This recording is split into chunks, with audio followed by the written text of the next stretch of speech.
pass on. Inú mi dùn púpọ̀ láti wà níbí. Mo fẹ́ apologize pé mo pẹ́ ní díẹ̀. So I'm going to stick to my presentation. Okay, mo fẹ́ kúrò ní afárá pé mo pẹ́ ní díẹ̀.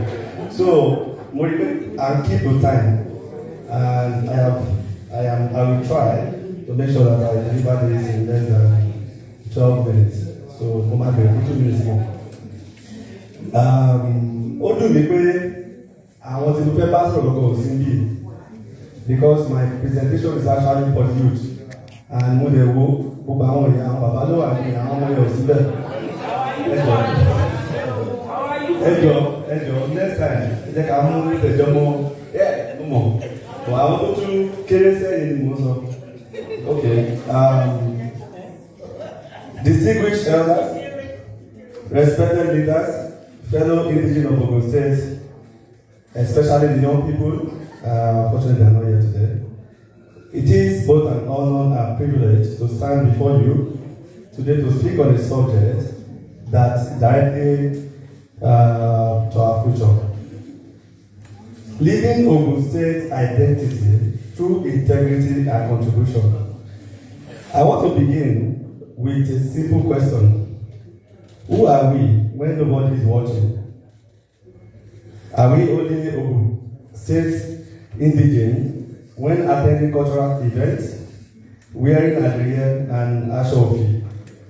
Or is it being an Ogun indigene something deeper, something we carry in our values, our character, and our responsibility to others?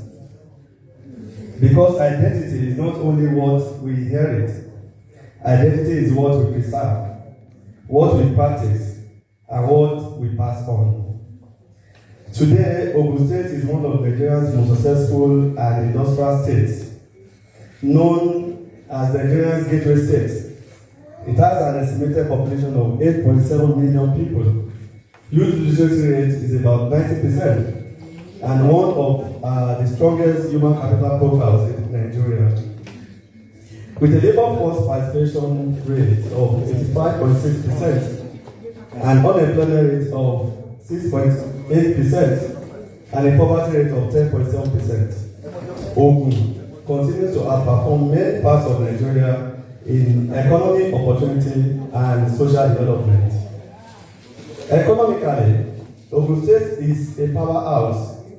Its economy is valued at approximately $12.1 billion.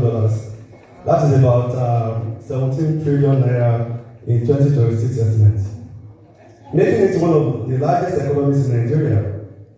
Its economic output is comparable to Equatorial Guinea, which is about $12 to $13 billion, and Somalia, which is $14.2 billion in 2026.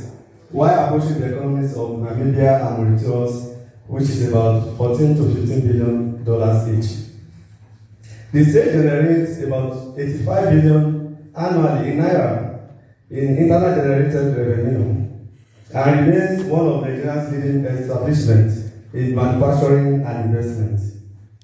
And now, with a brand new airport, Eba Oil Well, making Ogun State oil producing state, and upcoming DC at the water side. That development is expected to surge in the very near future. These figures are impressive, but they tell only one part of the story. The true strength of Ogun State is not in its GDP, it is its people. And like many parts of Nigeria, Ogun State has a youthful population. More than half of our people are under the age of 30. That means the future of Ogun State is not waiting somewhere in the distance. The future is already here. It is sitting among us. It looks like our young people.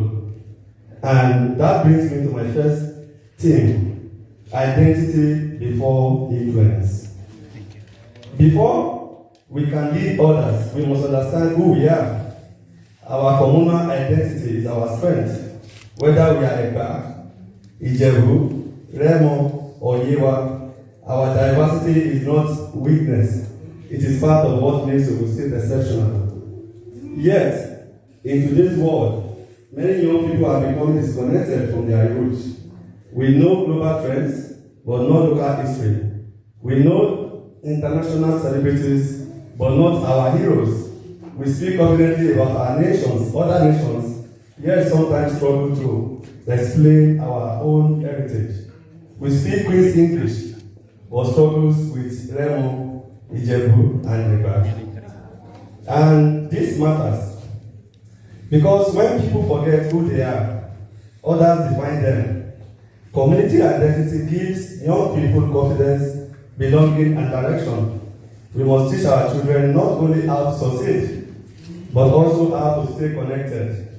Not only how to leave home, but how to contribute to Nigeria and Ogun State. Because no society grows stronger when its young people disconnect from its values. My second theme is leadership in service, not title. Leadership is not a position, it is a responsibility. Too often, young people think leadership starts when someone gives them a title. But real leadership begins when you decide to make things better. If there is division, be a bridge. If there is ignorance, share knowledge. If there is hopelessness, bring solutions. If there is injustice, stand for fairness. Ogun State success did not happen by accident. It was built by generations of people who worked, invested, educated, innovated, and served. Today, the state hosts more than 5,000 manufacturing firms, multiple industrial estates, and 3 free trade zones. It is Nigeria's leading industrial hub outside Lagos, with thriving sector in manufacturing, agriculture, mining, logistics, technology, construction, real estate, and services. The question for young people today is simple. How will they contribute to the next chapter of that story? Because Ogun State does not simply need leaders in politics. We need leaders in education, leaders in business, leaders in technology, leaders in healthcare, leaders in culture, leaders in public service, young people who stop asking, what can my community do for me? But start to ask, what can I do for my community? Because community thrive when young people stop waiting and start building. The last theme of my presentation is this: innovation with community purpose. Our youth are fortunate to live in a generation where distance is no longer a barrier to impact. Here in the United Kingdom, we may be thousands of miles away from home, but should never be disconnected from responsibility.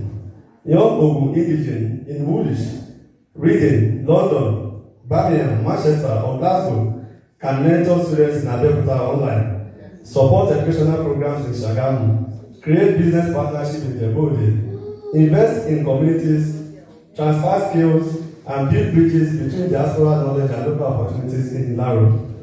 The opportunities are enormous. Ogun State is a state of vital resources, including limestone, granite, and others. But innovation without identity becomes self-interest, and leadership without community becomes empty ambition. That is a generation that must combine modern thinking with cultural values, technology with humanity, service. I know my time. My Ogun Indigene, the question before us is not whether Ogun State has potential. The evidence is everywhere. A multi-billion-dollar economy, one of Nigeria's highest literacy rates, strong industrial bases, thousands of businesses, millions of talented and energetic young people, and a cultural heritage that has produced some of Nigeria's greatest leaders, entrepreneurs, scholars, and innovators. The potential is unquestionable. The question is this: will today's youth become custodians of that future? Will they preserve our communal identity? Will they lead with integrity? Will they turn the success abroad into impact at home? Because one day, history will ask what our generation contributed. And my hope is that history will say they did not only inherit Ogun State, they strengthened it, they united it, they expanded its opportunities, and they prepared it for generations yet unborn. Let us raise young people who will know where they come from, know what they stand for, and understand leadership begins with service. Because when we raise our children with identity, purpose, community does not decline, it flourishes. Thank you, and may God Almighty bless the Federal Republic of Nigeria, the United Kingdom, and every one of us in this impactful summit. God bless you. Thank you very much. Inú mi dùn púpọ̀ láti wà níbí.